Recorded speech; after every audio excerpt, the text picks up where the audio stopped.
Hi dear friends.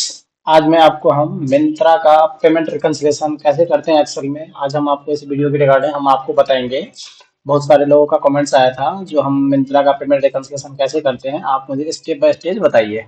तो मैंने उन्हें बताया था जो आप थोड़ा टाइम दीजिए, मैं आपको स्टेप बाय स्टेप कैसे करते हैं रिकंसिलिएशन मैं आपको करके दिखाऊंगा। मैं जैसे कि मिंत्रा का पेमेंट रिकंसिलिएशन आउटसोर्स पे भी करता हूँ, तो जिन लोगों को भी अगर करवाना हो तो इस मोबाइल नंबर पे आप मेरे से कांटेक्ट कर सकते हैं। ई कॉमर्स के रिलेटेड जो भी आपका इशू होगा हम रिजॉल्व करते हैं। तो प्लीज़ जिनको भी हो, अगर वीडियो देखना हो तो हमारे इस चैनल पे आके इसे सब्सक्राइब करें। डे टू डे मतलब नए नए वीडियो मैं बनाता हूँ और उनको जो भी इशू होता है मैं उसको रिजॉल्व करवाता हूँ। तो आज चलते हैं हम। और पेमेंट रिकंसिलिएशन करते क्यों है, एक्चुअली में हमें पेमेंट जानना होता है किस ऑर्डर का कितना आया, ज़्यादा तो नहीं आया, कम तो नहीं आया, कहीं रिटर्न तो कोई मिसिंग नहीं है।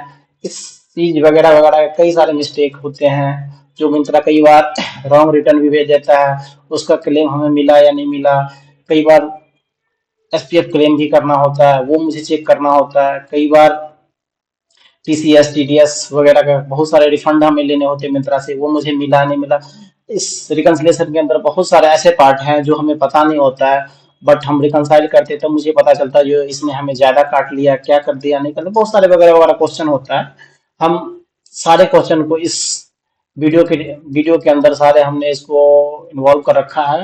और आप लोगों के जो भी क्वेरी होगा आप प्लीज मुझे कमेंट करेंगे और मैं उस सारे क्वेरी को निपटाएंगे। तो चलते हैं कैसे करते हैं। तो सबसे पहले हम चलते हैं मिंत्रा के पोर्टल पे, और उस रिपोर्ट हम कहाँ से कौन सा रिपोर्ट डाउनलोड करते हैं जो हमारे पेमेंट रिकंसिलिएशन के रिगार्डिंग हमें अच्छा से मिल जाए और मुझे कोई इशू भी ना हो।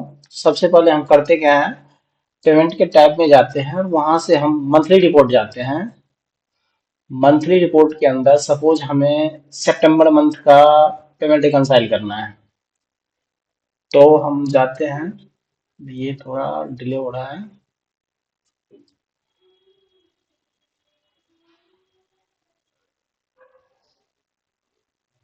सबसे पहले हम जाते हैं यहाँ से, सितंबर मंथ सेलेक्ट कर लिए। सबसे पहले हम सेल रिपोर्ट में जाते हैं। सेल रिपोर्ट के लिए हमें चाहिए होता है जीएसटीआर आरटीओ रिपोर्ट, जो हमें रिटर्न का आरटीओ होता है। एक तो हम ये रिपोर्ट डाउनलोड कर लेते हैं, दूसरा जीएसटीआर रिपोर्ट पैक रिपोर्ट जो हमारा सेल होता है, इसको हम डाउनलोड करते हैं। फिर हमारा होता है जीएसटीआर रिपोर्ट आरटी रिपोर्ट, जो हमारा रिटर्न जो कस्टमर रिटर्न होता है, हम तीनों फाइल को डाउनलोड कर लेते हैं और फिर हम कंपाइल करते हैं। कंपाइल करके सेल और रिटर्न दोनों को कर लेते हैं। फिर हमें जरूरत पड़ता है पेमेंट की। पेमेंट हमारे अकाउंट में कहाँ से सेटलमेंट हो रखा है, हम पेमेंट समरी में जाते हैं और इसके अंदर हम ये देखते हैं कि हमारा पेमेंट किस किस डेट में आया है और इस सितंबर मंथ के अंदर कितना पेमेंट हमें मिंत्रा ने रिलीज किया है। दो तरह से पेमेंट रिलीज करता है, एक पोस्ट पेड करता है और प्रीपेड करता है। अब देखते हैं जो हमारा मिंत्रा ने कितना पेमेंट करा है। मिंत्रा ने हमें ये सितंबर में चलते हैं,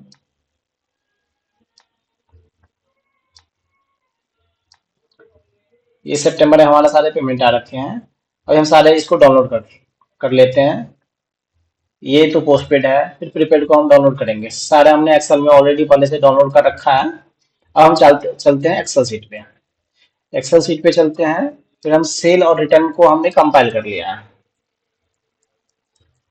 उस शीट को जो मैंने आपको दिखाया था, customer return, customer fact report और कस्टमर आरटीओ रिपोर्ट, हम तीनों को डाउनलोड कर लिया है मैंने। ये फाइल आपको अप्रैल से लेके सितंबर तक का फाइल है, हमने सारा को कंपाइल कर लिया है। इसके अंदर हमने ले लिया जीएसटी नंबर है, हमारा डेट है, इनवॉइस नंबर है, फैक्ट आईडी है, क्वांटिटी है, टैक्स है, एमआरपी है, शिपमेंट वैल्यू। तो हमें शिपमेंट वैल्यू पे जाना है और इनवॉइस वाइज ट्रांजेक्शन है, एक एक इनवॉइस वाइज सीरीज वाइज है और कोई भी इसमें मिसिंग नहीं है। एक से लेके जो भी है वो हमारे सिटी में सारा इन्वॉल्व है। फिर हम करते हैं क्या, एक तो हमने पहले समरी बना रखा है, समरी मैं आपको दिखाता हूँ। ये अप्रैल से लेकर सितंबर तक है। इस रिकंसिलिएशन के अंदर हम क्या क्या इन्वॉल्व करते हैं। पहले तो हम क्वांटिटी ले लेते हैं, हमने कितना क्वांटिटी हमने बेचा है पूरे अप्रैल से लेके सितंबर तक में। फिर हम उसमें से हमारा 5696 का रिटर्न आ गया है। फिर हमारा ये नेट हो गया 9759 का नेट हमारा रिटर्न हमने, नेट हमारा वैल्यू है जो हमने बेचा है। फिर ये हम कॉस्ट उसमें डाल रखे हैं, अगर आपको जरूरत हो तो डाल सकते हो, प्रॉफिट निकालने के लिए हम डाल सकते हैं इसके अंदर। हमारा जो कॉस्ट है 9759 का कॉस्ट वैल्यू हमारा पड़ रहा है 3982356। इसका जो एमआरपी कॉस्ट था 17831,791। फिर हमने इसको 76 लाख का हमने रिटर्न दिया है। फिर हमारा जो नेट से ग्रॉस सेल हो रहा है 1,67,12,000। फिर जो अप्रैल से लेके सितंबर तक का जो हमारा रिटर्न आया है 64,81,000। हमारा नेट सेल हो रहा है 1,02,30,596। अभी तक हमें मिंत्रा ने पेमेंट रिलीज किया 50,35,000 रुपया। हमने तो 1 करोड़ का सेल करा है, मिंत्रा ने हमें दिया है 50 लाख। फिर 50 लाख कहाँ गए? 50 लाख में से फिर हम बता रहे हैं जो आपको 18 लाख तो हमें कमीशन काट लिया मिंत्रा ने। फिर 18,97,000 लॉजिस्टिक का काट लिया मिंत्रा ने। टोटल अभी तक हमें 36,99,000 रुपया मिंत्रा ने कमीशन और लॉजिस्टिक में काट लिया विदाउट जीएसटी। ये जीएसटी नहीं है। 37 लाख रुपया तो ये काट लिया। फिर हमारा कुछ कैंसिलेशन चार्ज होता है वो काट लिया। फिर हम अलग से मार्केटिंग चलाते हैं, जो एडवर्टीजमेंट चलाते हैं, ये हमारा 5,83,000 रुपया है, ये इसने काट लिया है। फिर टीडीएस काटता है, फिर टीसीएस काटता है, उसका डिटेल है हमारे पास। फिर हमें मिंत्रा ने एसपीएफ, जो रॉन्ग रिटर्न के अगेंस्ट में हमने एसपीएफ क्लेम करा है, जो 50 लाख का, 50,000 का हमने अभी तक में क्लेम कर रखा है, ये उसकी डिटेल है। फिर रेबिट, कुछ मिंत्रा पे स्कीम चलता रहता है, मिंत्रा ने हमें उसका ये बेनिफिट 31,522 रुपया का दे रखा है। तो हम उसको एक रेशियो बना रखे हैं। रेशियो में मतलब रिटर्न का क्या रेशियो है, कमीशन का कितना परसेंट ले रहा है, लॉजिस्टिक कितना परसेंट ले रहा है, मार्केटिंग हम कितना परसेंट चला रहे हैं, टोटल चार्ज कितना परसेंट मिंत्रा ले रहा है, फिर हमने डिस्काउंट कितना परसेंट चला है, सारा हमने रेशियो निकाल रखा है।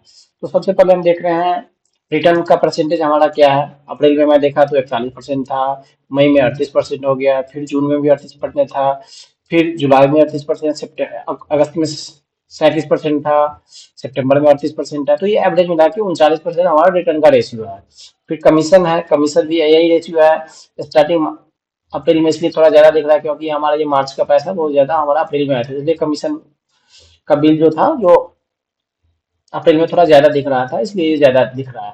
नहीं तो हमारा रेशियो 17-18 के एवरेज है। 20 का एवरेज कमीशन ऑलमोस्ट होता है 18 से लेकर 20 तक, तो ये 18 हमारा ऑलमोस्ट है। लॉजिस्टिक भी 18% के रेशियो में है, ये हमने मंथ वाइज ले रखा है। फिर मार्केटिंग हमने 5% लगा रखा है, तो पर सही रेशियो है, इसमें कोई दिक्कत है नहीं। फिर देखते हैं चार्ज हमारा मिंत्रा ने, अगर 100 रुपया कमा लेता हो तो 36 रुपया मिंत्रा ले लेता है, तो 36 रुपया उसने काट रखा है, और बाकी हमारा हमारा हमने अभी तक डिस्काउंट 42% चला रखा है। अब हम देखते हैं जो हमारा ऑर्डर वाइज हमें इनवॉइस वाइज बना रखा है, जो किस इनवॉइस का हमारा पेमेंट आया किसका नहीं आया। फिर हम ये देख रहे हैं, तो इसमें हमने डेट ले रखा है, क्वांटिटी ले रखा है, उसका कॉस्ट क्या है, एमआरपी क्या है, डिस्काउंट क्या है, कितना सेल है, कितना रिटर्न है, ग्रैंड टोटल क्या है। अब हम देख रहे हैं इसमें हमारा कितना पेमेंट आया, कितना नहीं आया, कितना टीसीएस कटा, कितना लॉजिस्टिक कटा, और नेट वैल्यू हमारा ये आ गया। अब इसके अंदर हम सारा रिमार्क डाल रखे हैं। जैसे ये हमारा पेमेंट, इसका सारा पेमेंट हमें मिल रखा है, इसमें कोई भी मतलब किसी का पैसा बचा हुआ नहीं है।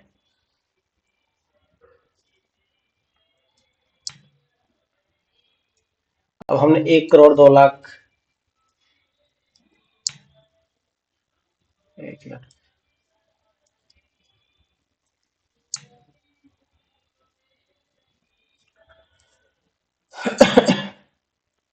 अब हमने 90 लाख नेट में हमने बेचा था, 90,81,000 जिसका कॉस्ट था 35 लाख। 35 लाख का सामान को हमने 90,81,000 में बेचा। उसमें से हमने 19,04,000 तो हमने कमीशन दे दिया। फिर हमारा 67,000 हमने टीसीएस दे दिया, 83 हमने टीडीएस दे दिया, और 11,60,000 हमने लॉजिस्टिक दे दिया। तो हमारे पास आया कितना, हमने 90 लाख का माल हमने 58 लाख में हमारे पास सेटल हुआ, 58 लाख रुपया आया। ये तो हमारा इसके अंदर कोई भी रिटर्न रिटर्न नहीं है, सारा हमारा जो कस्टमर के पास डिलीवर हुआ है ये हुआ है। फिर उसके बाद हम देखते हैं, ये हम अभी मिंत्रा से लेना है हमें, जो पेमेंट हमें अभी तक रिलीज ही नहीं किया उसने। तो ये कितना है, अब ये हम देखते हैं, ये 12,28,000 रुपया हमें मिंत्रा अभी तक रिलीज नहीं किया है। और ये किस किस मंथ के हैं, तो हम ये देखेंगे। इसमें हम देख रहे हैं जून जुलाई सितंबर के, बाकी सारे इसमें कोई नहीं है। और जून जुलाई के भी थोड़े दो चार बिल होंगे, जो ये चार पांच बिल है। इसका हमें अगर नहीं पेमेंट आया तो हमें टिकट डालेंगे, फिर क्यों नहीं आ रहा है, फिर वो रीजन बता देगी, जो कोई कैंसिल तो नहीं है, क्या है नहीं है, पोज वगैरह वगैरह कुछ भी, मतलब जो भी रीजन होगा आपको मिल जाएगा। तो ये हमें पेमेंट नहीं आया, तो रिकंसाइल करने से ये मुझे पता चल गया कि इसका पेमेंट हमारे अभी तक नहीं आया है। ये बेनिफिट है। किसी का पेमेंट हमारे पास शॉर्ट आया है, मतलब हाँ आना था 1000 रुपया, आया है 500 रुपया, तो ये वो है। तो ये हमने इसका कर रखा है। इसका रिटर्न हमें मिल चुका है, जितना इतना रिटर्न आना था और आ गया, 12 लाख का रिटर्न था, ये हमारे पास आ रखे हैं। ये रिटर्न हमें अभी तक मिला नहीं है, तो ये रिटर्न हमें उनसे लेना है। उसके लिए टिकट डालना है, तो क्लेम मिलेगा। ये आरटीओ है। तो ये हमारा ये है। तो ये हमने ऑर्डर वाइज बना रखा है, कितना उसे लेना है क्या है नहीं है। उसके बाद हमने बना रखा है मार्केट प्लेस का चार्ज, जो इनवाइस देता है मिंत्रा, किस पे कितना, किस वन में कितना, तो हमने इसके अंदर ये भी डाल रखा है। तो कितना हमें अभी तक जीएसटी, उसने इसका जीएसटी कितना है और कितना इसने टैक्सेबल लिया है, उन्होंने अप्रैल तक का सारा इसके अंदर ले रखा है। फिर हम जो हम अपने टैली के अंदर बुक करते हैं, ये वो है, इसका समरी है हमारा, जो अभी ये समरी आ रहा है कितना क्या लेना है, ये हमारा रिसीवर रिकंसलेशन का ये पार्ट है।